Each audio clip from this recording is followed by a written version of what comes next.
So I'm gonna get rid of these freaking chickens, otherwise known as cockatrices. And luckily, the petrification does not last forever.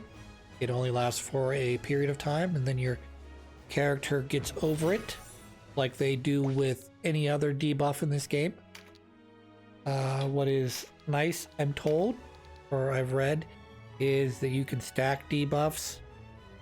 So, for instance, if I inflict poison on you, I can inflict a second and third and fourth and fifth instance of poison on you. So it's not just simply like, you know, I cast poison spell on you, it hits the character, and then you go to cast poison again, it says something to the extent like missed, or character is not affected because they're already poisoned, you know. And, you know, other games, they balance that out by, you know, making certain debuffs permanent until you heal them, or permanent until the end of battle. Poison's usually one of the big ones, at least in Final Fantasy it is, where, well, I'm thinking of Pokemon, aren't I? In Pokemon, poison's a bad one because every step or two you take, your Pokemon will take more damage. So you want to have antidotes to immediately heal any sort of character that has poison. Okay. Now paralysis, not as bad. It doesn't affect your, you know, it doesn't weaken your character, but it does make them more difficult for them to battle. Talking Final Fantasy speaking, you know, like those games, depending on what we're talking about, poison can carry over, you know, other ailments. Some games have weird ones, like 7's got the frog status, that carries over, but it can be negated by another frog element attack. So basically it's like switching a light on and off. I have frog. I got attacked by a frog again. Okay, now I don't have frog anymore. Get attacked by a frog again. Okay, now I have frog again. You know, keeps flipping back and forth because it's based on this princess and the frog sort of thing. Like if you kiss the frog, you'll get cursed and turn to or if you kiss the frog, he'll turn into a prince. But if you kiss the prince again, he'll turn him back into a frog or something like that. It's like a, you know, two negatives make a positive sort of thing. I've talked enough about status debuffs in the past that, at least this playthrough anyways, just like rehashing old stuff at this point.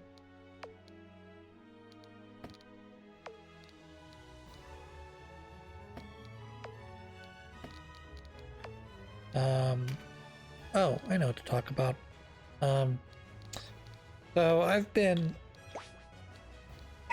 So I don't have cable anymore, but I do have like a internet, you know, subscription, whatever you want to call it, okay?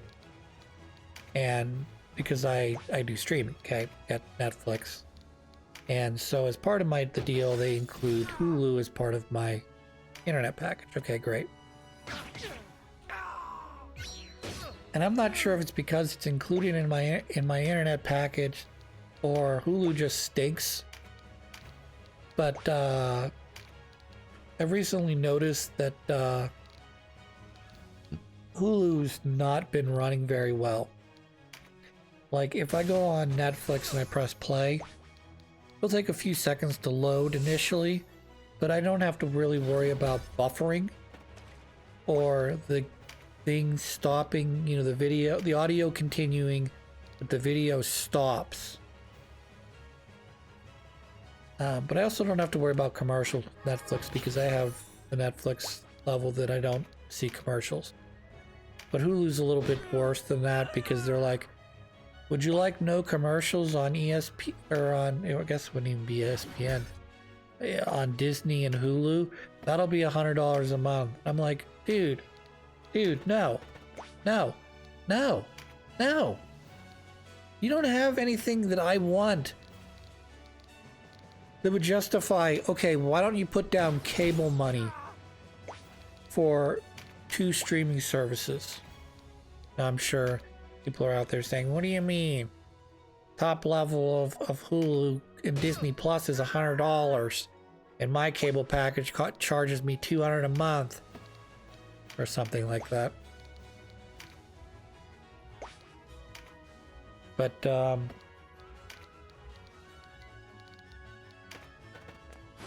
don't know. It seems like too much. And then, so what happens is, I'm watching American Dad, you know, the episodes I haven't seen on Hulu. I have to watch commercials. That's fine. I've complained about how commercials should be set up. I think you should get commercials at the beginning of an episode, once at the middle, once at the end. You know what I mean? Or as you transition from one episode to the next, okay? Pile them all up. I don't care if I gotta watch 5 or 6 minutes of commercials.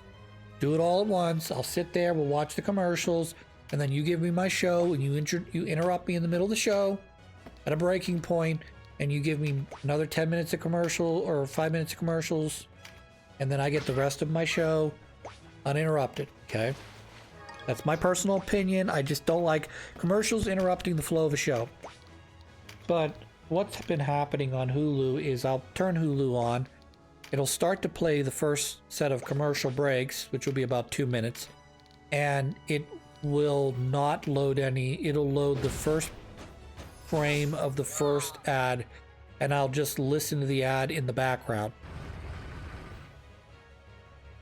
And I'll hear the audio but no video. And then it'll go to the next commercial, but it'll have trouble because it's trying to figure out if it finished the first commercial or not.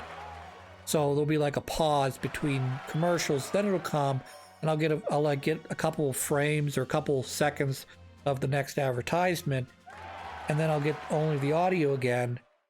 And eventually, it'll get to my, it'll finish off the commercials, and then it'll start in on the show, and the show will just be black, but you'll hear the characters talking. So you got to stop, rewind a few seconds, press play, press pause, hope that the video is loading in the background, then press play, and then after a couple seconds of darkness with the voices going, hopefully the video will kick in.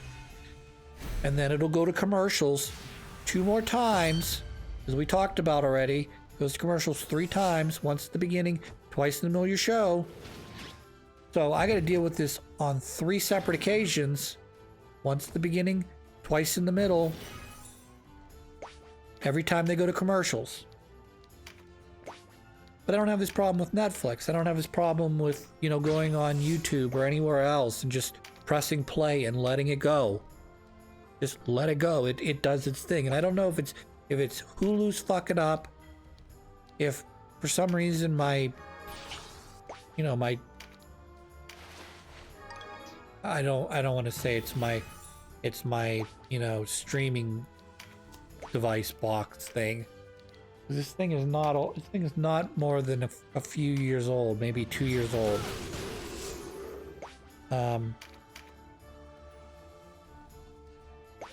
It's just, I don't know, it's frustrating to me, obviously you pay money, for the service. The service doesn't work good. What are you paying really for? You know what I mean? Like, you like having a car. It's not even like having a car, because you can own a car. You can't own your television programming, Trying to think of something else that you would. Yeah, okay, like electricity, okay? We'll say like electricity, okay? So you go turn on the light, and the lights turn on, but they're very dim. You turn off the light and you turn it back on. And now it's a little brighter, okay? But it randomly will turn itself off. It's like, okay, that's fine for lights, okay, I can deal with the light that turns off randomly. But if it's my only light, that's a pain in the ass. And I can't deal with that if it's my microwave or stove that run on electricity. Just have it randomly turn off middle of cooking something, or my refrigerator stops. Just electricity, the refrigerator turns off, or it's not working quite right, so my refrigerator doesn't get cold enough and my food all goes bad, you know?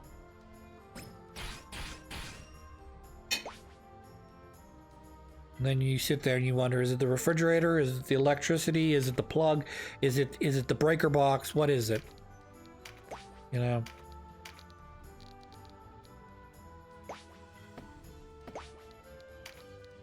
I don't like this level. Like, I'm looking at it right now, and like 1, 2, 3, 4, 5 of my characters are non-fly. You know, there's more than 5 characters on the board that are non-flyers. I only have 2 flying characters, but all of these characters are lined up along the edge of the, you know, of the wall. But to make it up the, and something like that, I mean, like, if, you know, the Dragoon Annie gets pushed to the left, she falls off the edge. I gotta rewind. If the White Knight falls off, I gotta rewind. If Denim falls off, that's game over. You know, fucking horseshit. And then the only way up is to follow this path, so you're vulnerable for 1, 2, 3, 4, 5 squares roughly, depending on how you have them lined up. And each character can only go so far, so once you've got it sort of plugged in like that, you're kind of fucked. Now you notice 2 of my characters are floating because I put floaty rings on them so that they can move better. They're less affected by the ground level, but they're not nearly as effective as our straight up flyers that can go up. But it helps to alleviate the traffic jam that can occur here. Knock your characters off the wall.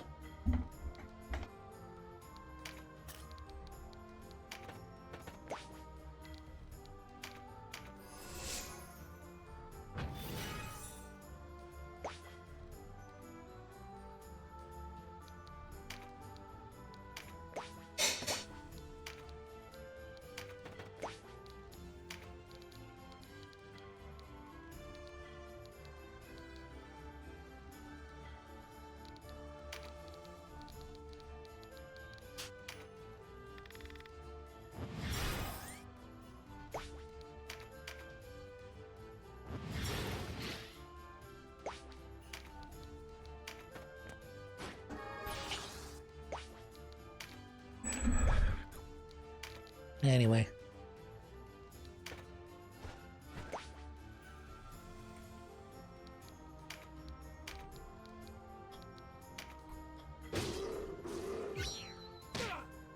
The undead add an interesting level of annoyance to this, so you have to bring characters that have the ability to exercise the undead, which at this point is not too bad. In addition to the fact that you have obviously access to multiple healers that can all learn exorcism, but you can also get exorcism 2, which creates a little plus type symbol that allow you to, you know, exercise up to, or excise up to 5 characters if they're all enemies if they're all right next to each other.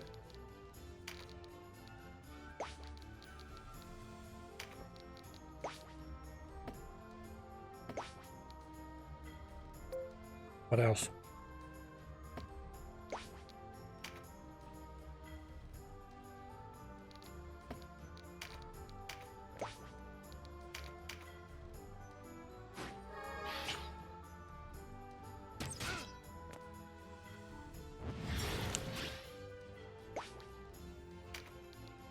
Yeah, then you add dragons on top of this.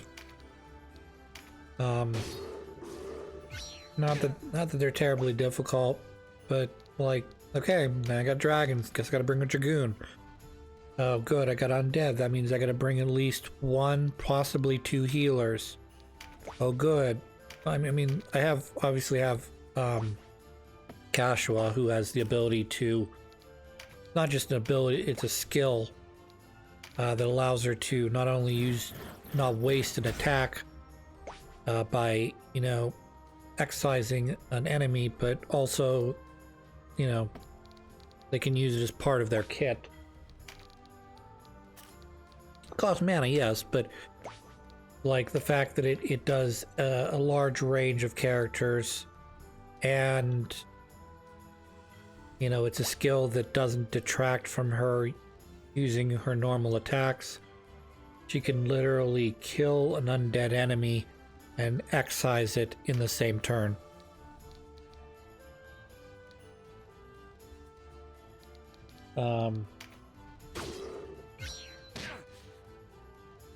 Yeah.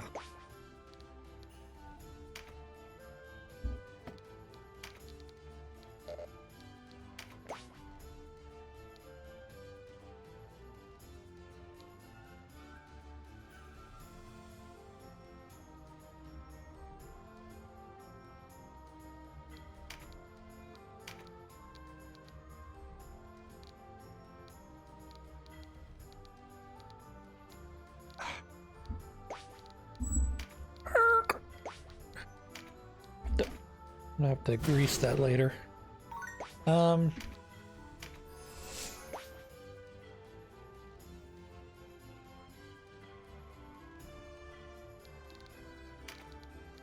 So future plans here, obviously we're gonna finish off this area, the Hanging Gardens, which will include probably some very long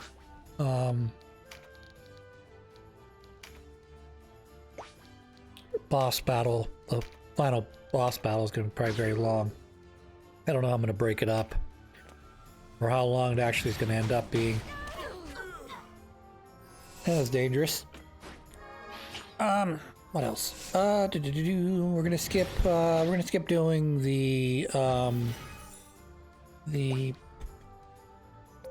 I keep wanting to call it the Unknown Dungeon, the Undead Fortress pit thing.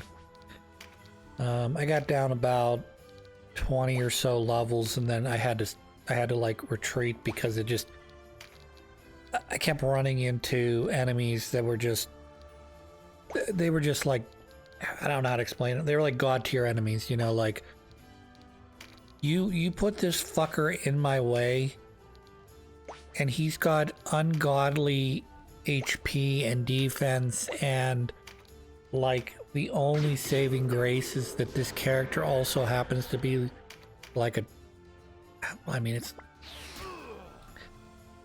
I don't know how to explain it.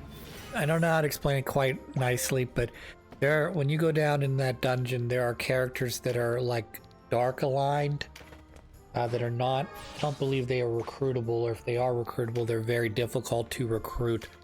And they can be human, and they can also be dragon. And dragons are the particularly worst ones because you have to bring your dragoon in, okay? And these guys kind of hit harder than their other dragon brethren, but they have ridiculous defense. So you just sit there with your dragoon popping Dragon Slayer and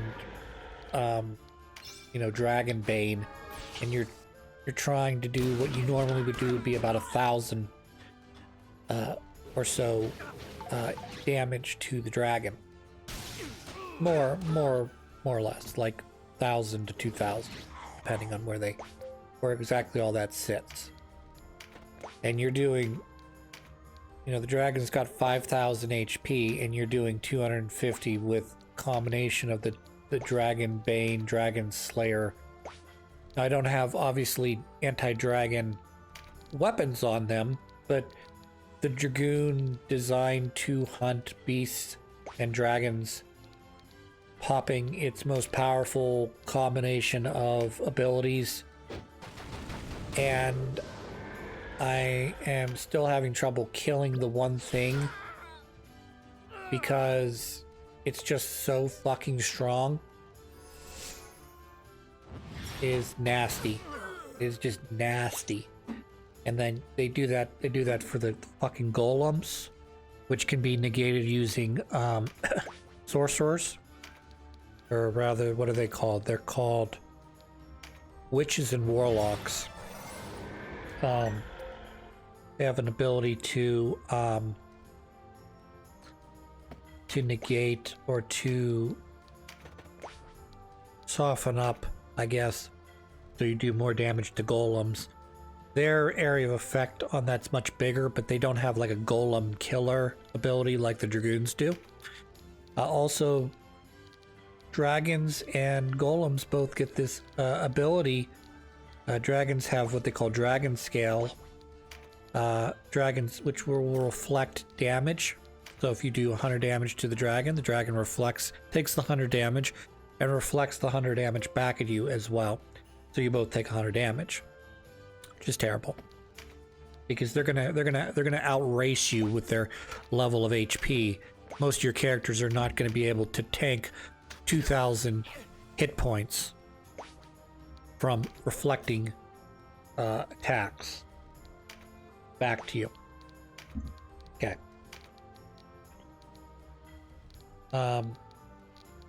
Golems have something similar, except they don't reflect it, they just absorb the damage. So an attack that would do 100 damage is now doing 25 damage, or 500 damage is doing like 50 damage. It's not great because they also have a ton of HP. And so your sorcerer has an ability called Gorgon's Key, which or Golem Key or something like that. It helps to take that ability away from them. It's particularly obnoxious if you don't bring that ability or that character gets knocked out, because the golems can just keep proccing that ability every time their turn comes up. It's a % chance. So, you know, you get down to like level 25 and you don't really have a super great answer for golems. You know, because your name is Chris and you're stupid. It'd probably be about the best way I can explain that. As I'm talking, I'm thinking, well, why don't you just bring extra sorcerers or warlocks and witches and warlocks? I'm like, why wouldn't I do that, Chris? Seems like it makes sense since you have multiple. Oh, I remember why. The elemental system. So if you have clay golems that are lightning based, you don't exactly want to bring an earth warlock into this. Though I suppose worse, there you could kind of move around with the spells they have and have them operate in more of a supportive capacity rather than an attacking capacity. You got me.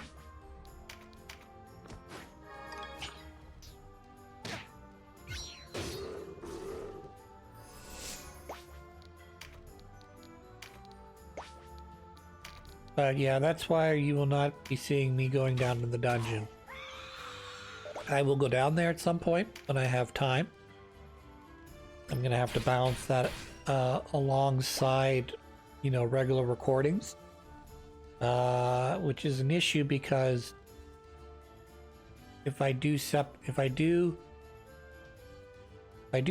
saves, then when I go down in the dungeon, nothing will save, and the other save will be me making progress through the whatever we'll say chaos path.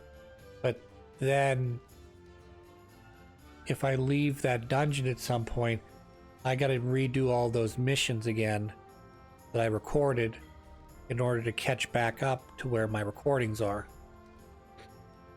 And then it's gonna be kind of jarring when, you know, you're watching an episode in the chaos playthrough where my characters are all like level 40 something and they've got a bunch of regular weapons, and then next thing you know it, they've got super armor and super weapons on them, and you're like, what happened? Where did you get all of this bullshit? And that's best case scenario, of course. Stupid shit like that happens.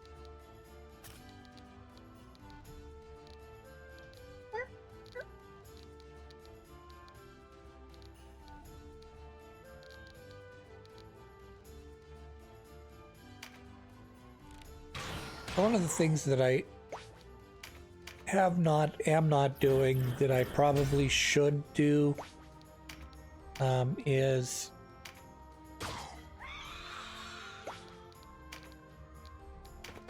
between major story missions. I've been particularly when the character's level cap increases, I've been doing the auto training, which is basically putting your characters into they are training battles. So even if they die, they don't die. They just sort of retreat off the map. But as long as you win that mission, all of your characters, whether they retreated or not, get experience. That help, and it's a ton of experience too. So it's not like you're grinding, but you're not really grinding, because every time you do one of these battles, your character is more or less guaranteed to level up once. So, you know, if you're at level 40 and you want to get to 45, that's a maximum 5 battles that character's got to be in to go from 40 to 45. Now, if you choose to bring a character that's level 1 in, you're going to want to keep them in the back, away from all of the other enemies. But, you know, say all of your characters are at the cap, like level cap, and you've got a level 1. Well, guess where all that experience is going? It's not going, you know, sort of into your bank. Well, it is going to your bank, but, you know, because you store up a certain amount of experience points before it produces experience gem, experience talisman, whatever you want to call it. But your character, your lowest level character, will absorb their share of that experience. So in the case where your characters are all, say, at 40 and they're all going to 41, you know, the amount of experience might be 25,000 they need to go from level 40 to 41. But 25,000 experience for level 1 character will shoot them up, you know, from level 1 to like level 15 or something like that. And if they have zero, you have all of your guys are capped out. I've done this. This is why I'm talking about this. All your guys are capped out, and you go into a training battle, and you keep the level 1 guy or girl in the back. I watched the character jump from level 1 to level 30 something, like 36 or something. Ridiculous like that. So within another battle, or possibly 2, they went from, you know, base level 1 all the way up to max level. Now, downside to that is characters, their weapon levels only level up when they use their weapon. But as a nice thing that this game's done is you use, you know, your weapon level also has sort of a level cap. Okay. So, you know, if you're at level 5 or level 10, you're not going to end up at level, you know, no matter what amount of grinding you do, it's highly unlikely your character is going to reach that level 40 weapon proficiency with that weapon. Okay. However, if you take a level 1 and they have a level 1 ability, or you take any of your other characters that haven't been training, like say Denim here hasn't really been using axes, which I believe the Terra Knight has access to axes, or that might be hammers. It's one or the other. If I wanted to level Denim up in axes, I would just switch him from, you know, two-handed swords to axes, and like, I wouldn't say immediately, but like with, you know, just using him normally within a couple battles, his usage of axes will be, you know, 10 or 20, you know, and within a very short period of time, just regular, normal, or training battles, you know, Denim will reach whatever the current cap on that weapon is, you know. Obviously, you know, if I use two-handed swords the whole game, Denim's not going to slowly but surely eat his way up to level 40. I mean, he will, but he, you know, but if I pick up a level 1 weapon, you know, like spears or axes or whatever, it won't take him very long for him to catch up with everybody else. But you do have to use the stuff for you to catch up, you know. You don't use the weapon, you don't get the levels. Anyways, we're going to cut the episode here. When we come back, I think we got, what, 1 or 2 more levels to go before we start running in. Yeah, we got 2 more levels. That one up there with the question mark is where we're going to start fighting Zenobian bosses. Or, not Zenobian, Lothlorien bosses.